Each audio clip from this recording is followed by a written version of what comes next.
Thank you, Austria. I love you too, very much. I'm Aurora. I'm an alcoholic. Thank you.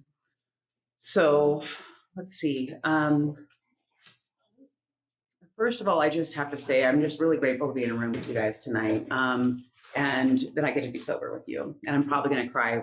That's just where I'm at today. So, but it's going to be it's because I'm really happy to be with you, and I'm happy to be sober. I got sober on November 19th, 2006. I had done a geographic trying to outrun myself as we do. And I was in Newark, New Jersey, scenic Newark was where I went to my first meeting in the Salvation Army there. And in a week I was back on my mom's couch. Thankfully, my mom is a really good Al-Anon, and so she let my sister and I come back home every time we crashed and burned. And my sister took me to the Fremont Fellowship, which is where I met Austri, and where it was kind of the cradle of my recovery. I grew up in Greenwood. My name's Aurora, and like kids used to call me Aurora Avenue and joke like, "How'd you get your name?" I grew up in a family where alcoholism was present, but I would call it like functional. Like we had a good time. We loved each other. We definitely like handled things with anger and physically, but like there was love in the home. Alcohol was always present in my home. Like my parents were the type, like they did cocktail hour every single day. So I was allowed to drink when I was really little. Like after I got sober, my dad, like was looking through my baby book, and it's like baby's first, blah, blah, blah. Baby's favorite drink, vodka OJ. He's like, that's kind of dark, isn't it? And I'm like, I don't know. I mean, it is what it is, but it was just normal. I'll just say that it seemed normal. And so, I grew up in this home, and I, like many of us, like I feel like I was probably primed to like love alcohol long before I drank. I was one of those emotional kids. I definitely was one of those. I am still a really emotional person, but I was a young one then. And I felt separate. Like I will say that I felt separate like my entire life. I was worrying about everyone leaving and everyone dying. Like those are some of my first memories. Like I'm a fretter and a worrier. And so when I hit middle school and things got real terrible, as they do when we start adolescence, I was more separate and I was more in pain. And so when I found alcohol, what a relief, I was like, my parents, there was always a lot of liquor in the house. So I was able to just like pinch whatever, and it was not noticed. And I found that, that when I drank, I wasn't worried anymore. I wasn't feeling anxious. I felt part of, in Bill's story, I relate a lot to Bill, especially the grandiose thinking and just the way that alcohol made me feel like I could take on the world, which is not how I felt when I wasn't drinking. I felt like more scared. And so I started drinking in middle school, and like it gave me that social bravery that I really needed. And but I was also like one of those people that immediately started having consequences. I think some people have like a gentle like rise into it, but I was blacking out from the very beginning. I'm one of those people that does not have a medium switch. It's either on or it's off, and when it's on, it's all the way on. Like it's 100% fire hose, and that's how I've always been. And so in my teen years, I was drunk driving before I had a license. Because my mom would be like, "You got your learner's permit. Do you want to like drive the minivan home tonight?" And I'm all, okay, like just like my dad did, right? Like, we're fine. So I was a blacker outer. I was the friend that would be like either disappearing or picking fights or just like really taking it the extra place from the very beginning. And so I continued that because it really worked for me. I felt like it made me creative, it made me brave, it made me funny, it made me beautiful, things that I felt like I wasn't really in my normal life. And so, I managed to graduate from high school. I went to college. I went to the University of Washington to art school. Really, I love the choice, but it was like I honed in on what section drinks the most. I'm always like looking for the people who are like doing the most.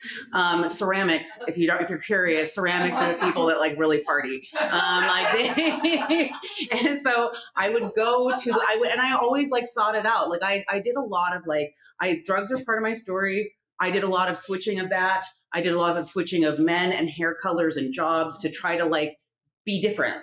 I was always trying to find a way to be okay and be different. I did like, I've done a lot of different kinds of therapy. I tried like astrology and the Enneagram, and I did like a Buddhist meditation retreat and yoga. And I was like, going to find a way to be okay. And meanwhile, I'm also just trying to like modulate, like, how can I stay the right amount? Like, I call it like brownout. Like, I don't want to black out and lose all control, but I want to like get to that place of oblivion. That's what I was always seeking out, was that place of like, I don't really want to be here. And so that continued. After college, I became a bartender, which is a really great place to be. And it's a great place to slum it too. And part of my story too is that I like to hang out in, I don't want to say low places, but places where people like drink hard and like don't care that that's what their life looks like. And so I surrounded myself with people like that. And if I met a really handsome homeless guy who also had a drinking problem, I would move him in and take care of him. And because I'm a very like benevolent person. And that just went on, like I worked on Ballard Avenue. I hung out with bartenders, and I would just like periodically I would crash a car, or like I fell, if you're from Greenwood, like the Baranoff is like a really pretty famous bar in Greenwood for like people who like to drink.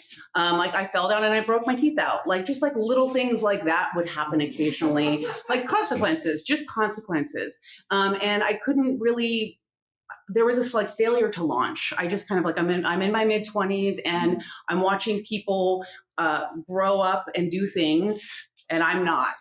And then around like my late 20s, I'm still bartending. I'm making good money. I show up at the bar like a baller, like drinks are on me. But I'm looking around and I'm now like the elder in there. Like everyone's like, I'm 21 and I'm hilarious. And I'm like, give me a drink, Johnny. You know what I mean? Like I was a pretty heavy smoker too. And so like I was observing the fact that I was like not a party girl anymore. I was doing something different.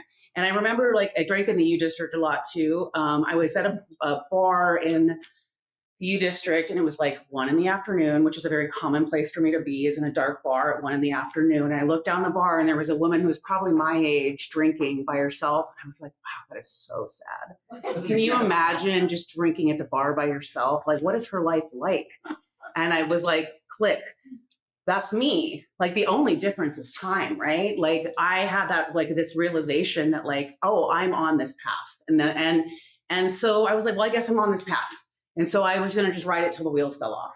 I fancied myself an artist and a bohemian, and I wanted to just like live a wild and beautiful life. And I had no problem with it, except for the fact that with crashing cars, being broke, having people be mad at me, losing jobs, things like that, that would just kept happening to me, right? And so in 2005, I did it like a geographic to New Jersey because I was going to be a flight attendant, and I had this fantasy that I was going to like fly around the world with some like really hilarious gay men, and we were going to like live it up, drink champagne, cheap champagne, and like I was just going to like be living this like beautiful life. And what happened is I was in a hotel bar in different cities all over the country by myself. Weird. Oklahoma City, I would call my bestie who was living in Chicago and be like, I'm so sad and I want to die. And so I'm going to go do that right now. I was basically holding my bestie and other people hostage on the phone because that's how I wanted to die. And that's how I was before I found alcohol. So like, actually it's like it came back. And so I was in, I don't know, Tampa, Florida, at Krabby Bill's Crab Shack. And I'm like, telling the pilot some sad story about why I have no money. And he gave me $20 and I spent $19.36 on alcohol and then the 50 cents on a top ramen.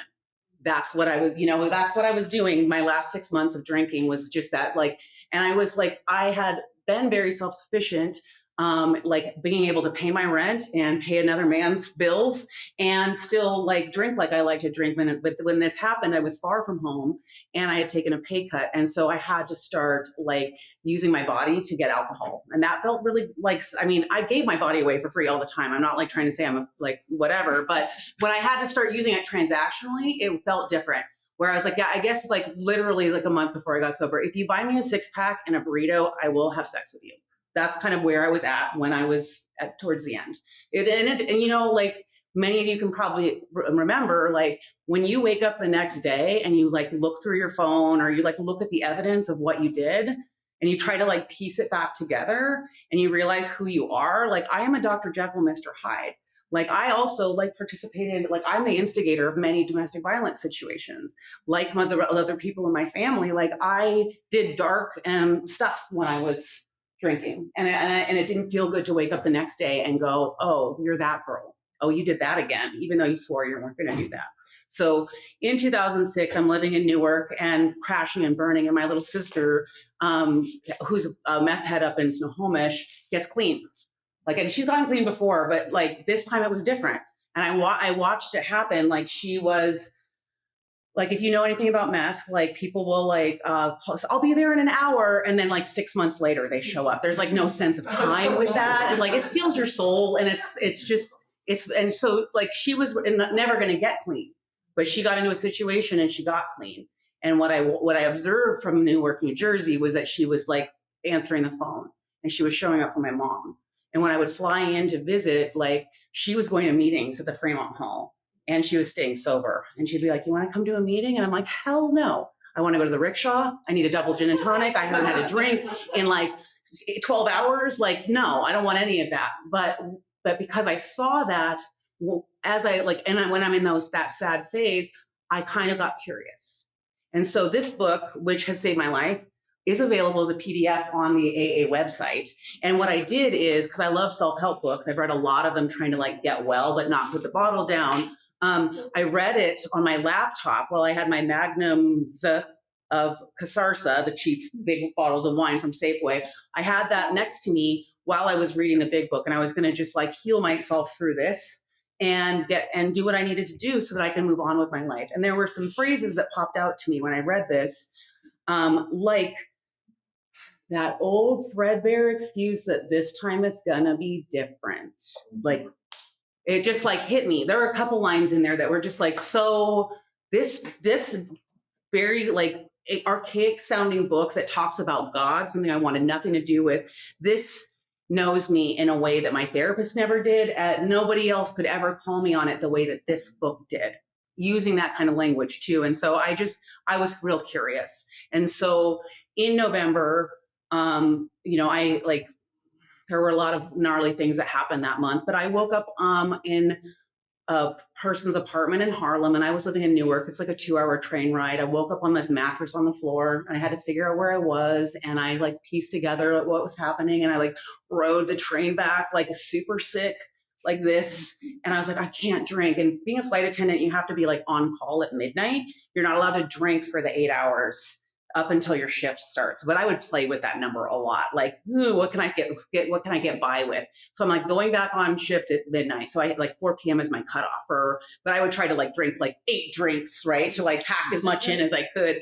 So I'm like back in Newark, and I'm like dragging my sad self back to this place. And I live in this neighborhood where like women aren't really encouraged to drink by themselves. It's like a very Catholic Brazilian neighborhood, but I would just be there anyway, even though they did not want to serve me. And there was in one Irish bar, and I'm like, I'm so sad and lonely. There's this one Irish bar. I should probably just go have a drink.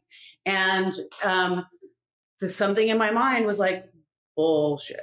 Like, that's not true. And I was like, I'm just going to go have one. And something was like, nope, that's not true.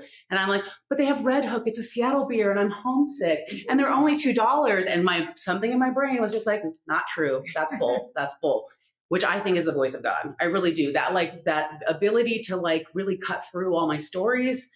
And so I was like, fine, whatever, brain, I'm going to go get drunk. And brain, God was all, okay, well, you go do that. And so I ended up in like some Brazilian karaoke bar, wasted, causing a scene. And you know, that look that everyone gives you where you're like, wow, that lady's had too much to drink.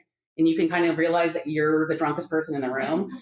I had that a lot. And I had that night. And I was just like, oh, because I had read this, and I knew what it was, and it was gonna happen again, because it kept happening. The same thing kept happening, like Groundhog's Day. And so I left and I went home, and then I called and quit my job the next morning, not because I was like a good person, but because I knew they would find out I had been drinking, because I was like sweating alcohol. I had been told I smelled like alcohol on the job before. So I was like, I just didn't want to like deal with that. And I went to my first meeting that day, and I ended up, like I said, I was in downtown Newark, like really like quite a broken in body and spirit. And this woman named Pauline, woman just like looked around and she saw me and she's like, wait, hi, honey, how you doing? And she's like, oh my goodness, you know, and she just like took my little hand and took me downstairs and like sat me down and got me a cup of coffee. I never saw her again. I wish I would see her and I would hug her and thank her. But she's one of like a million women who's done that same stuff for me. You know, the next day I went to a meeting in Manhattan because I'm way too cool for New Jersey meetings. And this woman named Marcella, I was like, one day. And this woman named Marcella was like, this is flip phone era. Beep, beep, beep, boop, boop. And she called out from work and she just took me to meetings all day long. Never saw her again. You know, the next day, a woman named Christine took me out for some pretty nasty Alfredo and let me cry and cry. I did keep her number and I did call her when I got 5 years. Because like, these women saved my life. These people saved my life. Because I had never had more than 15 days on my own, right? Like I had 15 days twice and I was aiming for 30 both times. And I stopped. I like made a rash decision and I switched it up and I went back out. So I'm in AA. I go back to Seattle and I'm back to bartending and living on my mom's couch. And I'm at the Fremont Fellowship. And I'm pouring coffee and making it too strong and listening to some old people like tell some hilarious stories. Love you guys, I see you. And now I'm one of the old people in AA and I love that. And I just felt hope. Like when I first got here, that's what I felt. I would hear your guys' stories and I believed them because your stories were my stories. The shame, the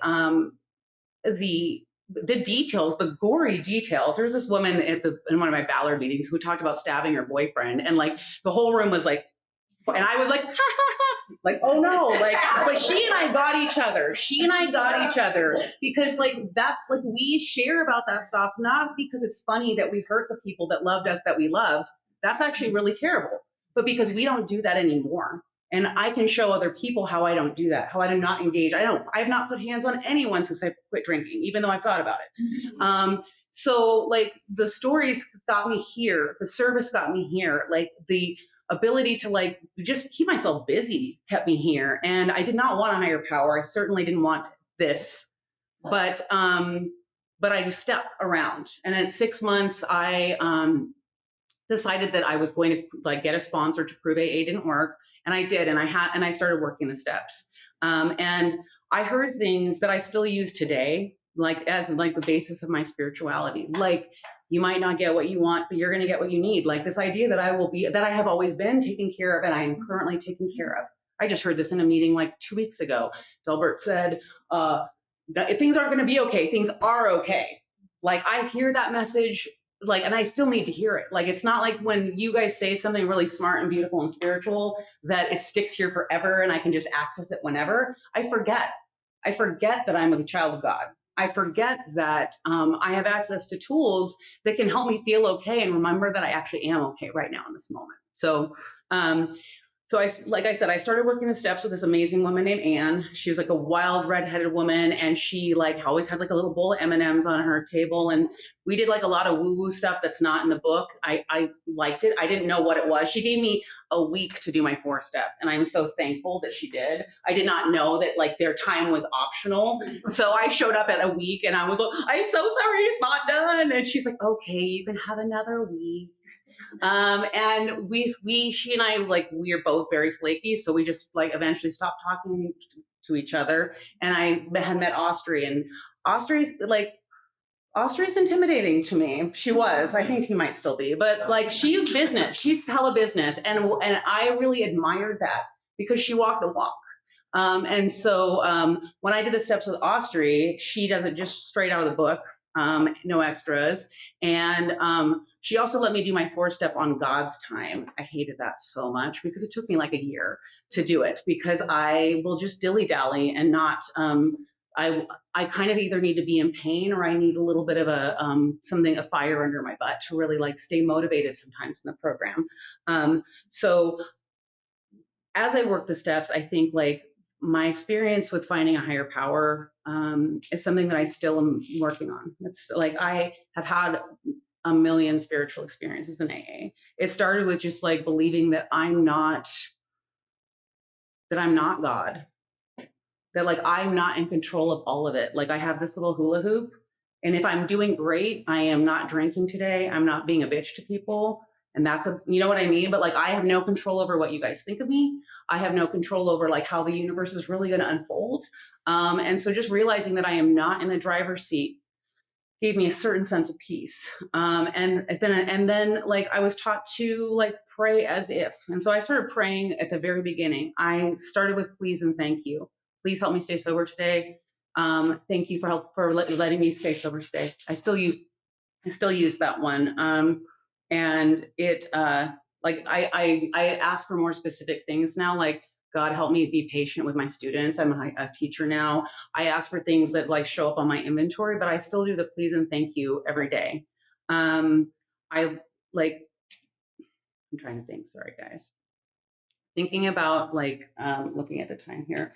So I did an inventory and I uncovered a lot. I've done like a full inventory twice in recovery. One was like with this realization that although I think I'm a very caring and like generous person, I'm actually like a quite controlling person. So like one of the things that my 4-step revealed to me is that I am not allowed to date homeless men anymore.